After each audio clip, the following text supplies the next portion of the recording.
Nizamabad medical కళాశాల ragging ఘటనలో వైద్య విద్యార్థులపై సస్పెన్షన్ వేటు పడింది. జూనియర్ స్టూడెంట్ తల్లిదండ్రుల ఫిర్యాదుతో నిందితులపై పోలీసులు తెలంగాణ ర్యాగింగ్ నిషేధ చట్టం ప్రకారం పలు సెక్షన్స్ కింద కేసులు నమోదు చేశారు. నిజామాబాద్ మెడికల్ కళాశాలలో ఎంబీబీఎస్ 4వ సంవత్సరం విద్యార్థి రాహుల్ ర్యాగింగ్ ఘటన కాలేజీలో ప్రకంపనలు రేపుతోంది. ఇంటర్నల్ డ్యూటీలో భాగంగా జిల్లా ఆసుపత్రిలో వైద్య సేవలందిస్తున్న రాహుల్ను సీనియర్లు వేధించారు. రాహుల్ విధులకు హాజరైనప్పటికీ సీనియర్లు గైర్హాజరైనట్లు రిజిస్టర్లో అబ్సెంట్ వేశారు. ఇదే విషయమై రాహుల్ సీనియర్లను ప్రశ్నించారు.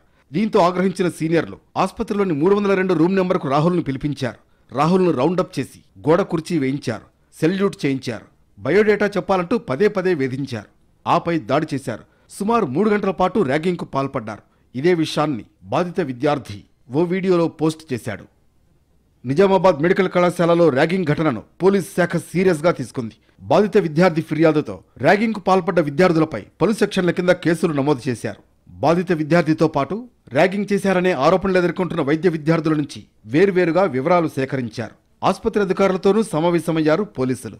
ప్రాథమిక విచారణలో ర్యాగింగ్ తో పాటు దాడి జరిగినట్లు నిర్ధారణకు వచ్చిన పోలీసులు సీనియర్ వైద్య విద్యార్థులు సాయిరాం పవన్, శ్రావణ్, సాత్విక్ హృదయ్ పాల్, అభినవ్ పెద్ది, ఆదిత్యపై కేసులు నమోదు చేశారు. ఎయిర్ చైర్ వేయించారు. నేను చెప్పిన సార్ అప్పటికే నాకు జాండీస్, నాకు 3 days నుంచి జాండీస్ ఉంది సార్. రిపోర్ట్ చూపించిన, అయినా కూడా వదలలేదు సార్.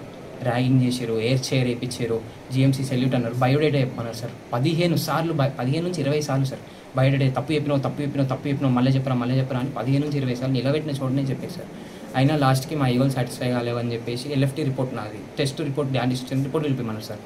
రిపోర్ట్లు చూపించిన తర్వాత మళ్ళీ నాకు తిరిగి ఫోన్ ఇవ్వకుండా నా వాట్సాప్ ఓపెన్ చేసి నా పర్సనల్ చాట్లు, నేను మా అన్న మాట్లాడుకున్న చాట్లు ఏవేవో సార్ నా ఫోన్ ఓపెన్ చేసుకొని వాళ్ళ ఇష్టం ఉన్న చాట్లు చదవడాలు అన్నీ చేశారు సార్.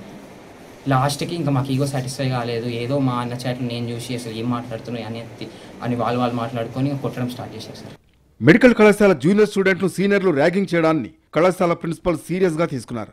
యాంటీ ర్యాగింగ్ సమావేశం ఏర్పాటు చేసిన అధికారులు ఇరు వర్గాల వాదనలు విన్నారు. ర్యాగింగ్ కు పాల్పడ్డ 5 సీనియర్ విద్యార్థులపై సస్పెన్షన్ వేటు వేశారు. 5 ఇంటర్న్స్ ను 6 నెలల పాటు సస్పెన్షన్ చేయడంతో పాటు హాస్టల్ నుంచి శాశ్వతంగా తొలగిస్తూ నిర్ణయం తీసుకున్నారు. ర్యాగింగ్ ఘటనపై బాధిత విద్యార్థి తల్లిదండ్రులు న్యాయ సేవా సంస్థను ఆశ్రయించారు. ర్యాగింగ్ జరుగుతున్నా పట్టించుకోవడం లేదని, కనీసం తమకు సమాచారం ఇవ్వలేదని వైద్య విద్యార్థి పేరెంట్స్ ఆవేదన వ్యక్తం చేశారు. వైద్య విద్యార్థుల సస్పెన్షన్లు, పోలీస్ కేసులతో మెడికల్ కళాశాల స్టూడెంట్స్ ఒక్కసారిగా ఉలిక్కిపడ్డారు.